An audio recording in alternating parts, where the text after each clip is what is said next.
বিচার দিবস শুরু হয়ে গেছে। আপনি ছুটে যাচ্ছেন কোনো এক গন্তব্যে। আপনার চারিপাশে অগণিত মানুষ, জিন ও পশু পাখিরাও ছুটছে। উত্তপ্ত গরম, সূর্যটা যেন একেবারে কাছে চলে এসেছে। কত দূর দৌড়ে চলেছেন আপনি জানেন না, কিন্তু অবশেষে সবাই থেমে যায়, সারিবদ্ধ হয়ে দাঁড়িয়ে যায়। এত বিশৃঙ্খলার মাঝেও চারিদিকে তাকিয়ে মনে হচ্ছিল মানুষ নির্দিষ্ট দলে দলেই একত্র হয়ে দাঁড়িয়েছে। একদল লোক দূরে দাঁড়িয়েছিল।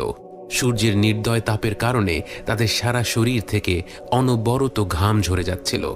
সেই ঘাম মাটিতে জমা হতে হতে তাদের টাকনু পর্যন্ত ঘামে ডুবে গিয়েছিল। তাদের থেকে আরেকটু দূরে আরেক দল লোকেরা আরও বেশি ঘামছিল। তাদের ঘাম এত বেশি হচ্ছিল যে তারা নিজেদের ঘামে হাঁটু পর্যন্ত ডুবেছিল। এই পরিমাণ আস্তে আস্তে বাড়তে থাকলো এবং কেউ কেউ কোমর পর্যন্ত ডুবেছিল, কেউ কেউ বুক পর্যন্ত, কেউ কেউ গলা পর্যন্ত, আর কেউ কেউ পুরোপুরি ডুবেছিল। রাসূল সাল্লাল্লাহু আলাইহি ওয়াসাল্লামের প্রতিটি বক্তব্যের মতো এই বক্তব্যটিও সত্য প্রমাণিত হলো। তিনি আমাদের বলে রেখেছিলেন, হাসরের ময়দানে মানুষ তার পাপ অনুযায়ী ঘামতে থাকবে এবং এক এক দলের লোকের পরিণতি এক এক রকম হবে। আরেকটু দূরে আপনি দেখতে পেলেন একদল নিষ্পাপ শিশু, কিন্তু তাদের চুলগুলো পেকে গিয়েছে। তারা নিজেরা শৈশবেই মৃত্যুবরণ করেছিল। বিচার দিবসে আসলে তাদের ভয় পাওয়ার কোনো কারণ নেই, কিন্তু সেই মুহূর্তে গোটা মানব জাতিকে এমন কঠিন পরিস্থিতির মধ্যে দিয়ে যেতে দেখে এই নিষ্পাপ শিশুরাও এতটা উদ্বিগ্ন হয়ে পড়েছিল যে তাদের চুল পেকে গিয়েছিল, ঠিক যেমনটা আল্লাহ পবিত্র কোরআনে বলেছেন, فكيف تتقون إن كفرتم يوما يجعل الولدان شيبا। এত উদ্বেগ, উৎকণ্ঠা, এত আহাজারি আর হাহাকার, এত অস্থিরতা আর এত কষ্টের মাঝে আপনি এত শান্তভাবে সব কিছু পর্যবেক্ষণ করছেন। বিষয়টি লক্ষ্য করে আপনি নিজেই চমকে গেলেন। আপনার আশপাশের মানুষগুলো যথেষ্ট শান্তিপূর্ণ অবস্থায় দাঁড়িয়ে আছে। তখনই আপনি লক্ষ্য করলেন আপনারা যেই জায়গাটিতে দাঁড়িয়ে আছেন সেখান থেকে শুরু করে একটি বিশাল অংশ জুড়ে একটি নির্মল ছায়া বিরাজ করছিল। শুধু ছায়াই নয়, সেই ছায়ার সাথে সঙ্গী হয়ে এক অদ্ভুত প্রশান্তি খেলা করছিল সেখানে। আপনার মনে পড়ে যায় রাসূল সাল্লাল্লাহু আলাইহি ওয়াসাল্লামের সেই বাণী, 7 ধরনের মানুষকে আল্লাহ তার ছায়ায় আশ্রয় দেবেন এমন এক দিনে যেদিন তার ছায়া ব্যতীত আর কোনো ছায়া থাকবে না। তারা হলো ন্যায়পরায়ণ নেতা, যে যুবক বা যুবতী তরুণ বয়স থেকেই আল্লাহর ইবাদত করে বড় হয়েছে, যে ব্যক্তির হৃদয় মসজিদের সাথে সম্পৃক্ত, যে দুজন ব্যক্তি শুধুমাত্র আল্লাহর ওয়াস্তে একে অপরকে ভালোবাসে, দেখা করে এবং বিদায় নেয়, যে ব্যক্তিকে সমাজের একজন প্রতিষ্ঠিত নারী জেনার আমন্ত্রণ জানায় কিন্তু সে সেটা প্রত্যাখ্যান করে, যে ব্যক্তি দান করার সময় তা এমনভাবে গোপন করে যে তার বাঁ হাত জানে না ডান হাত কি দান করেছে, এবং যে ব্যক্তি গোপনে আল্লাহর কথা স্মরণ করে এবং তার চোখ ভিজে যায়। এর বাইরেও আল্লাহ রাসূল সাল্লাল্লাহু আলাইহি ওয়াসাল্লাম বিভিন্ন মানুষের কথা বলেছিলেন যারা তাদের ভালো কাজগুলোর জন্য কিয়ামতের দিন আল্লাহর আরশের ছায়ায় জায়গা পাবে। যেমন ঋণগ্রস্ত ব্যক্তির ঋণ শোধ করার সময়ের বৃদ্ধি করে দেয়া, আল্লাহর রাস্তায় যুদ্ধ করা, এতিমদের দেখাশোনা করা, আল্লাহর রাস্তায় ব্যয় করা, সুন্দর আচরণ করা ইত্যাদি। আপনি জানেন না কোন ভালো কাজগুলোর জন্য আজকে আপনি আল্লাহর আরশের ছায়ায় স্থান পেয়েছেন, কিন্তু আপনি আশ্চর্য হয়ে দেখছেন কিভাবে একই হাসরের ময়দানে ভিন্ন ভিন্ন মানুষের কত ভিন্ন ভিন্ন অভিজ্ঞতা। কয়েক দল লোকের চেহারা দেখে মনে হচ্ছে তারা বছরের পর বছর ধরে এই হাসরের ময়দানে দাঁড়িয়ে আছে, শরীর থেকে ঘাম ঝরছে, তৃষ্ণার ছাপ চোখে মুখে ছেয়ে আছে। অন্যদিকে যারা আল্লাহর আরশের ছায়ায় দাঁড়িয়ে আছে তাদের দেখে মনে হচ্ছে তাদেরকে হয়তো কয়েক মুহূর্ত আগেই পুনরুজ্জীবিত করা হয়েছে।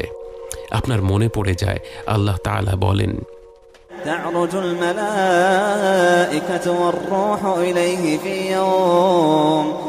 يوم كان مقداره 50,000 سنة।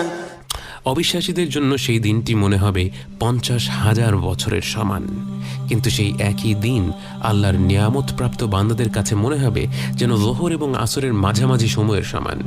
তবে বিশ্বাসী অবিশ্বাসী নির্বিশেষে সেদিন প্রতিটি সৃষ্টি কিছুটা উদ্বিগ্ন থাকবে। আল্লাহ তখনও তাঁর বান্দাদের সাথে একটা কথাও বলেননি। তিনি নিশ্চয়ই রেগে আছেন।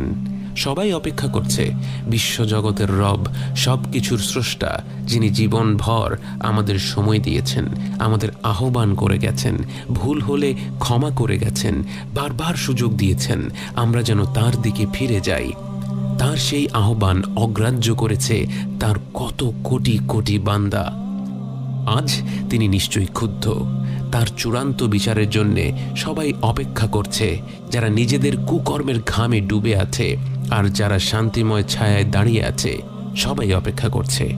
কিন্তু আল্লাহ কোনো কথা বলছেন না।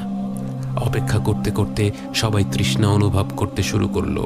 কিন্তু পানি কোথায়? যতদূর চোখ যায় শুধু সমতল ভূমি।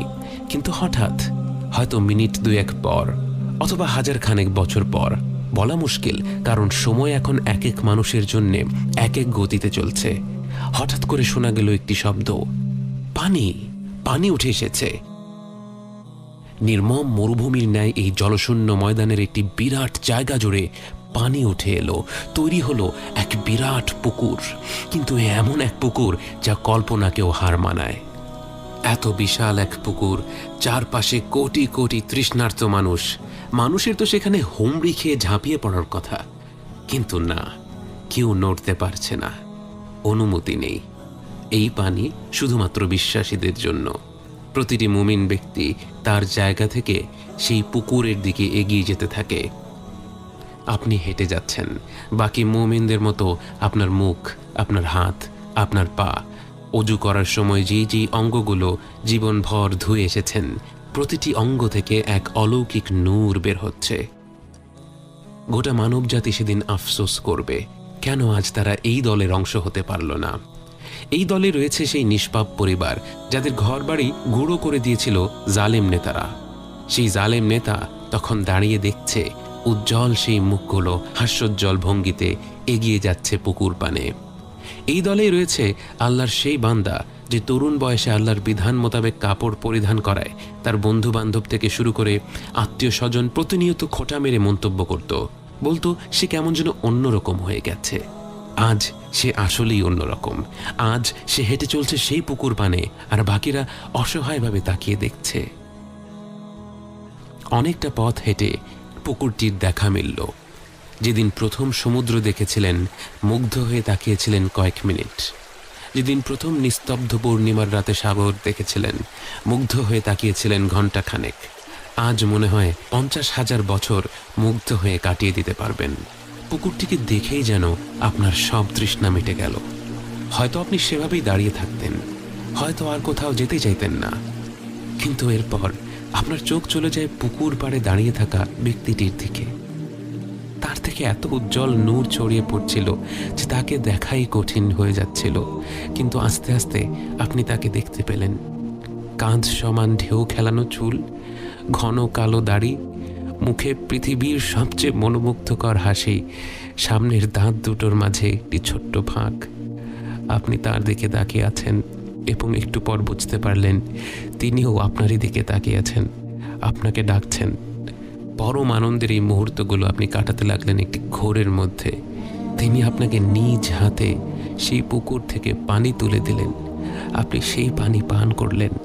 সেই পানি পান করা মাত্রই আপনি বুঝে গেলেন আপনি আর কখনো তৃষ্ণা অনুভব করবেন না, কারণ সৃষ্টির শ্রেষ্ঠ মানুষ, আল্লাহর সবচেয়ে প্রিয় বান্দা রাসূল সাল্লাল্লাহু আলাইহি ওয়াসাল্লাম আপনাকে নিজ হাতে মহিমান্বিত হাউদে কাউসার থেকে পানি পান করিয়ে দিয়েছেন। আপনি আর কখনোই তৃষ্ণার্ত হবেন।